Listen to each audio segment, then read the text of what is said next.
Welcome to another episode of Fable Talk. This week, I decided it might be fun for me to review some of the design lessons that I've learned from Fable's End. I thought this might be useful for anyone who's aspiring to make their own game. And these are lessons that I've learned both with Fable's End and with other games that I've designed. Hopefully you will find some of them useful or entertaining, or maybe will provide a little bit more context for the larger story of how Fable's End came to be. So I'll just jump right into it.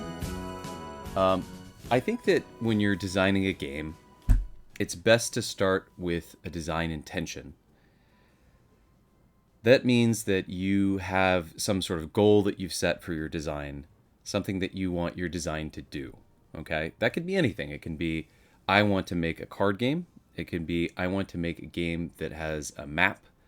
It can be, I want to make an area control game. It can be, I want to make a party game.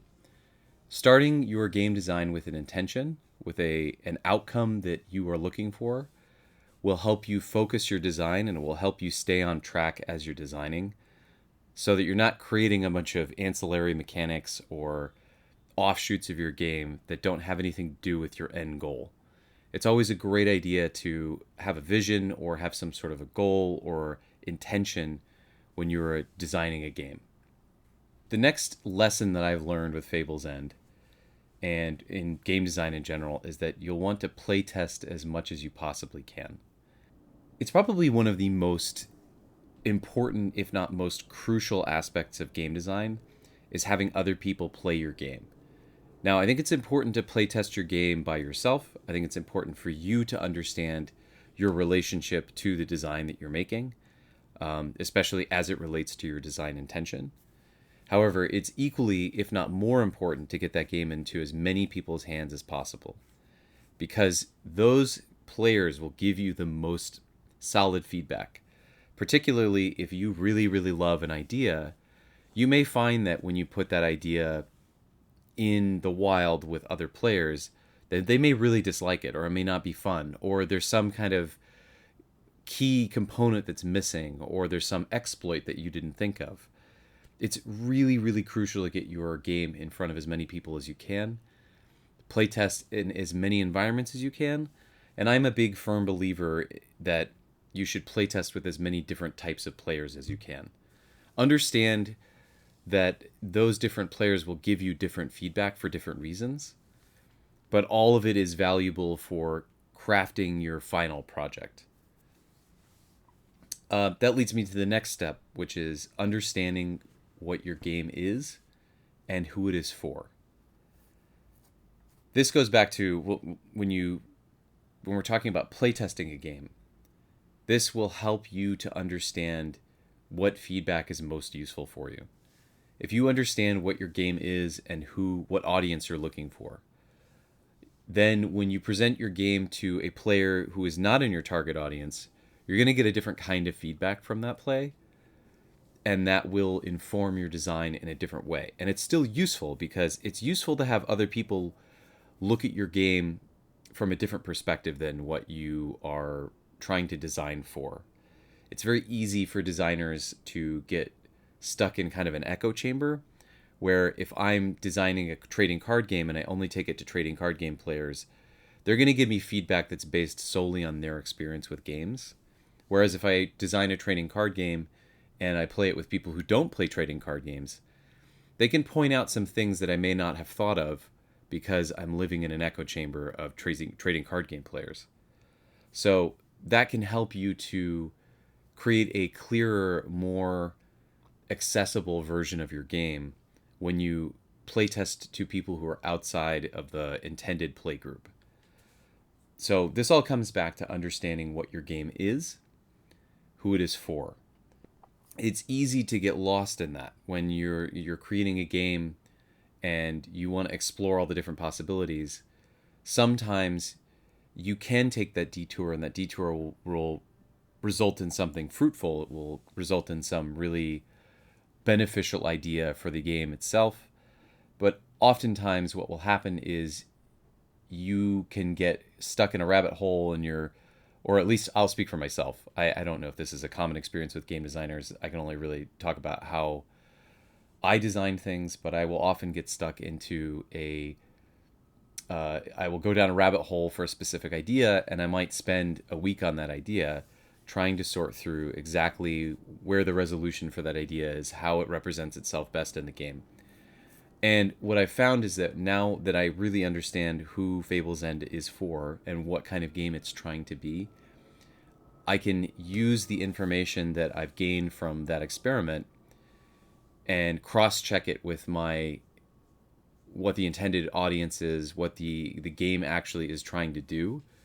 Again, having my design intention set up for myself, and that will help me to either incorporate that experiment into the game in a way that makes sense, or to recognize this offshoot isn't congruent with what the game is and what it's trying to do.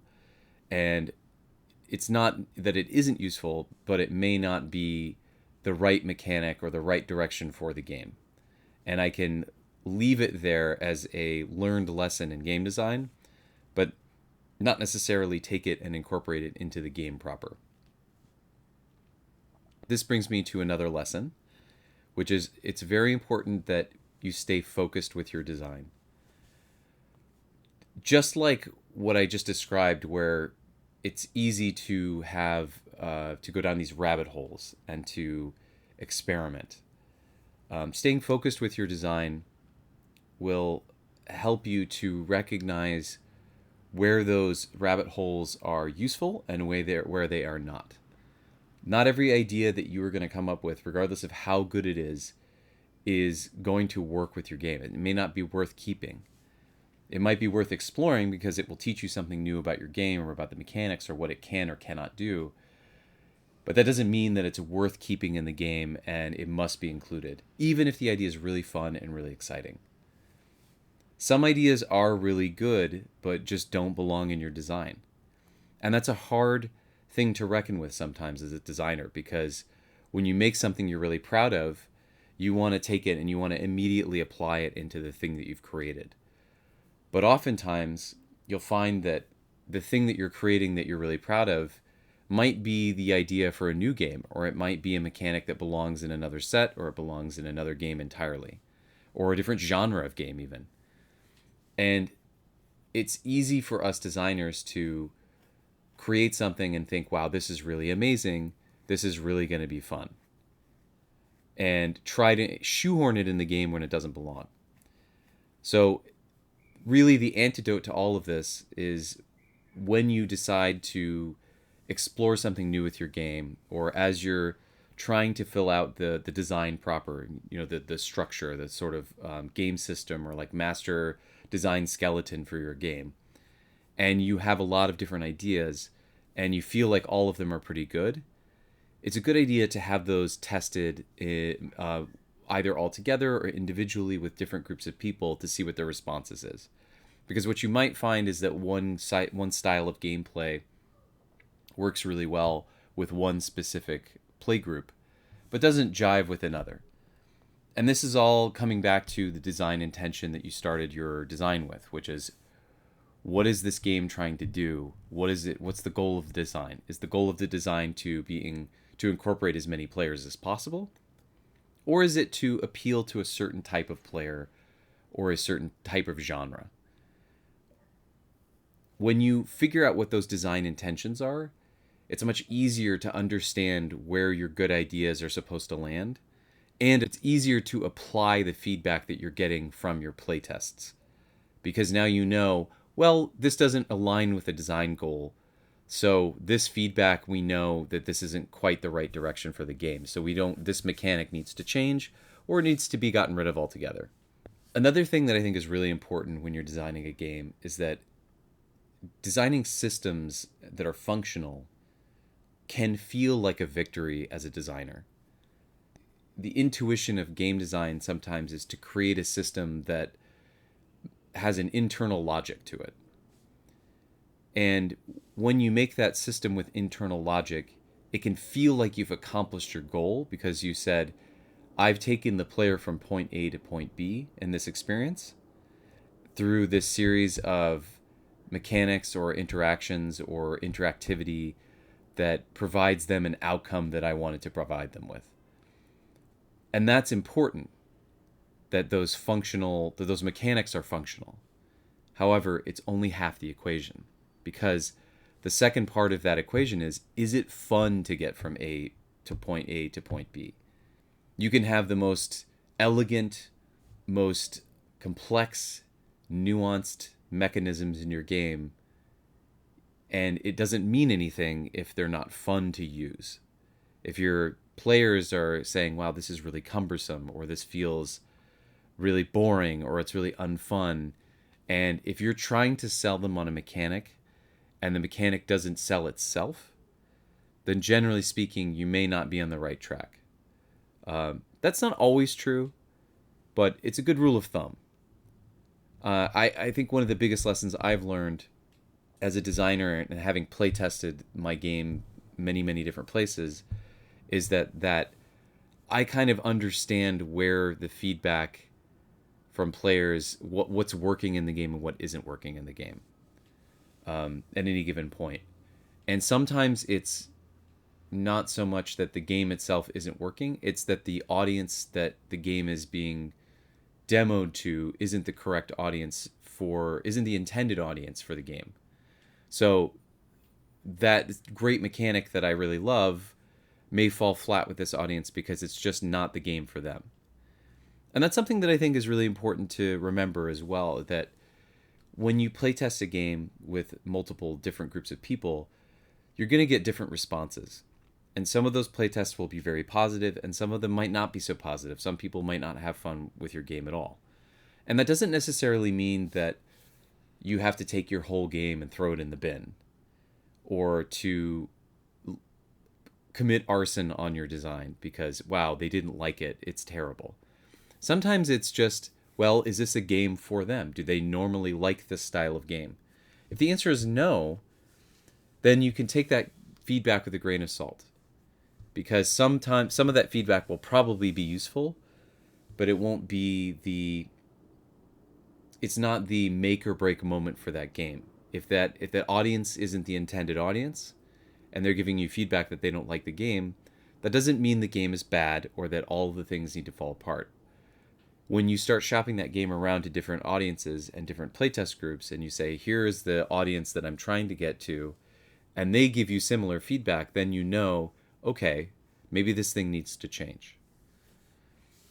So understanding, like I've said already, understanding who your audience is and understanding what your game is trying to do and having that design goal for yourself, it will help you to hone your game to a more elegant and enjoyable experience for players. Well, I hope you found some of that informative. Informative? I can't even talk. I hope you found some of that informative. And I know this is a rather short episode. We will be returning next week with probably a longer episode. Hopefully we can get Kwame back on. I know it's been 2 episodes without guests. It's just been me. Boring. But yeah, sometimes that's just the way it goes because that's what we have time for. So hopefully, if you guys like this, we can do more of this. I can give you more insight into game design. I can give more... I can talk more about Fable's End specifically and design lessons that I've learned specifically with Fable's End. I thought it would be fun to just do kind of a general sort of like, if you were designing a game, here are some general concepts to follow. So yeah, I don't know. Maybe next time we can do something like this. Maybe we could do something totally different. Either way, let me know in the comments in this YouTube video. Also, we're currently sitting at 74 subscribers on YouTube, and I would very much like by the end of the year to have somewhere in the range of 75 subscribers.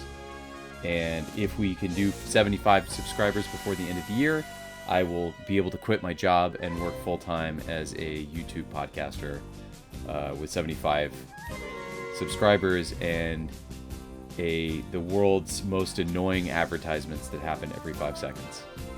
So let's try to make that happen. I love you all. Thank you for listening. I will see you next week.